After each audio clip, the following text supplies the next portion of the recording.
महात्मा गांधी और लाल बहादुर शास्त्री की जयंती पर विरासत-ए-भोपाल मंच ने श्रद्धांजलि दी।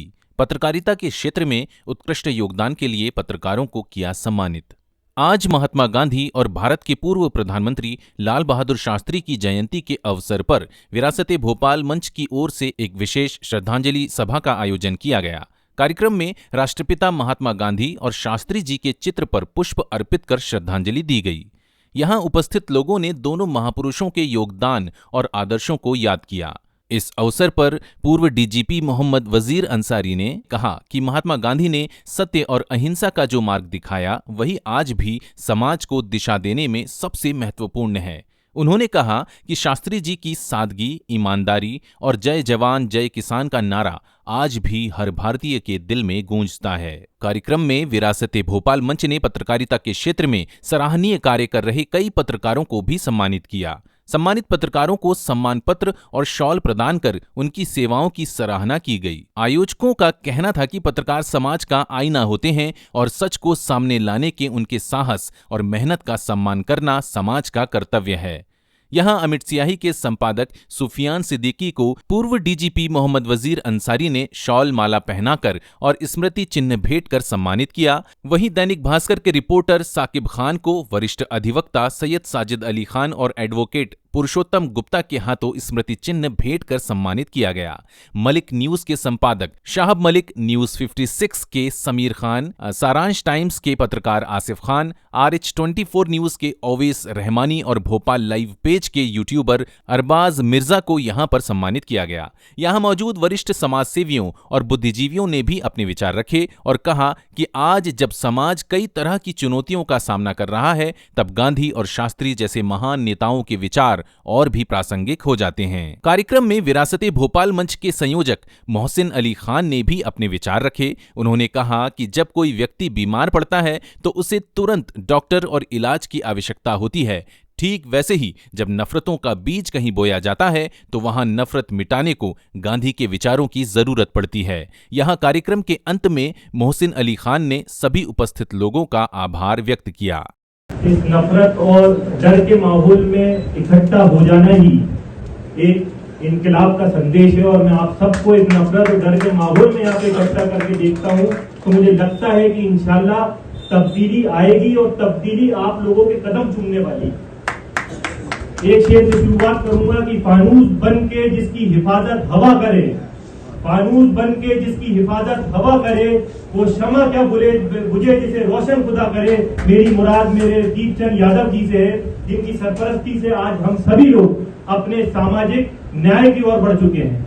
आज यहाँ पे तशरीफ फरमा इज्जत-ए-माब मोहम्मद वजीर अंसारी साहब मौजूद है, इज्जत-ए-माब जनाब सैयद साजिद अली साहब, इज्जत-ए-माब जनाब पुरुषोत्तम गुप्ता जी, इज्जत-ए-माब डॉक्टर तैयब साहब, इज्जत-ए-माब शेली साहब। गांधी ने कहा था जो इमारतें इंसाफ पे, सच्चाई पे और अहिंसा के ऊपर रखती है, वो आज 75 साल के अंदर आप देख लीजिएगा ये देश लोकतंत्र के ऊपर चल रहा है और हजारों साल ये देश रहेगा।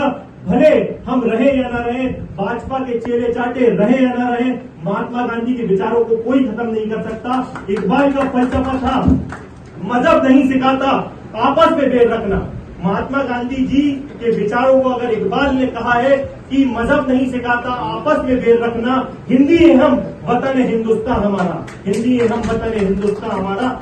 और नौजवान साथी आज यहाँ पे बैठे हुए हैं, उनको एक शेर अर्ज करता हूँ कि आज आपको अज़्म करना होगा इस देश के मुस्तकबिल को बदलने के लिए। तारीख के पन्ने कोरे इंतजार कर रहे हैं कि इस देश का नौजवान जो 66% है वो क्या कर रहा है और इस देश के लिए क्या कर रहा है। 23 साल 6 महीने 4 दिन का लड़का जिसको हम भगत सिंह के नाम से जानते हैं, वो फांसी की सूली पे चढ़ गया।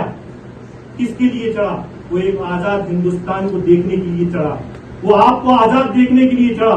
वो फिरंगियों से लड़कर इस मुल्क को आजाद करने के लिए उसने अपनी आहुति दी, उसने अपना बलिदान दिया। वो अपने तस्वीरों को नहीं लगाना चाहता था, वो अपने नामों को नहीं करना चाहता था।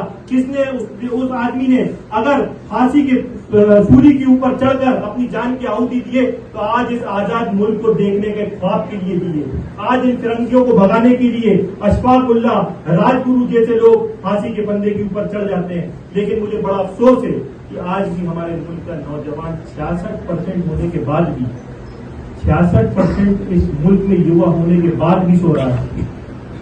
अगर इन फिरका परस्त ताकतों का मुकाबला कोई कर सकता है तो वो सिर्फ हमें हमारे बड़ों की हिदायत और हमारे नौजवानों के जज्बा ही इन फिरका परस्त ताकतों देश के अंदर से नफरत को खत्म कर सकते हैं। आज मैं आपको बताना चाहता हूं कि आज नफरतों का जो माहौल इस देश के अंदर खड़ा हो गया है, वहां पे खास तौर से मैं अपने मुसलमान नौजवान भाइयों की तरफ मुखातिब होकर ये बात कहता हूं कि घबराने की जरूरत नहीं है। आज आपको हर जगह, हर तालीम के शोबे, तालीम के मंदिर के अंदर आपको गद्दार के नाम से बुलाया जाता है, लेकिन आप गर्व के साथ कहिए कि आपके पास वो अकलियत के जमाने में सन 1947 के अंदर आपके पास ऑप्शन था कि आपके सामने एक तरफ कायदे आजम जिन्ना खड़े थे तो दूसरी ओर महात्मा गांधी खड़े हुए थे, तो आपने, आपके आबो अजदाद ने अगर किसी को चुना था तो वो कोई और नहीं है, महात्मा गांधी को चुना था।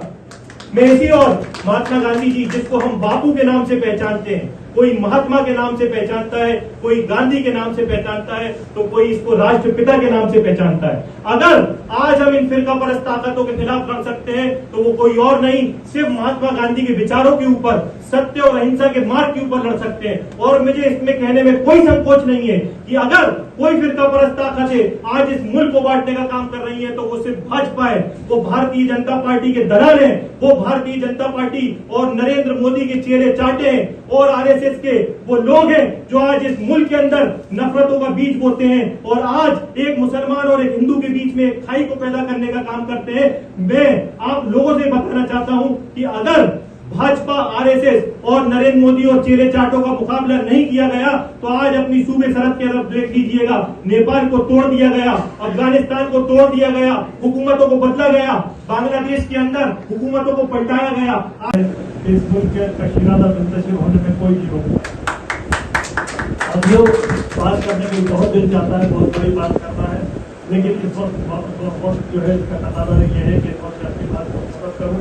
उससे पहले मैं आह्वान करना चाहता हूँ उन सेक्युलर फोर्सेस से, आज इनकी वजह से हम लोग अपने आप को महसूस करते हैं, लेकिन वो सेक्युलर फोर्सेस जो हैं इस वजह से खासतौर से अभी आप कह रहे थे कांग्रेस के लोग बैठ कर रहे थे, बिल्कुल सही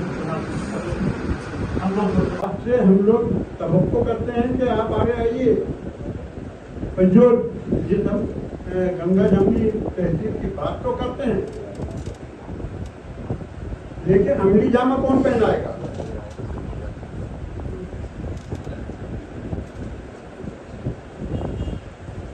गांधी जी के ऊपर तो सब है, मैं अकेला ही चला था गांधी के मंदिर, मगर लोग साथ आते गए और कारवा बनता गया, हिंदुस्तान आजाद हो गया।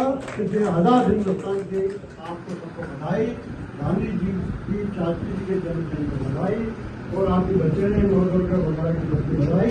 और जिस तरह रावण का खत्म किया, खत्म किया, दूसरे जुल्म जाति को खत्म किया महात्मा गांधी ने, शास्त्री जी ने और भगवान राम ने, इस तरह आप जुल्म को बर्दाश्त नहीं करेंगे।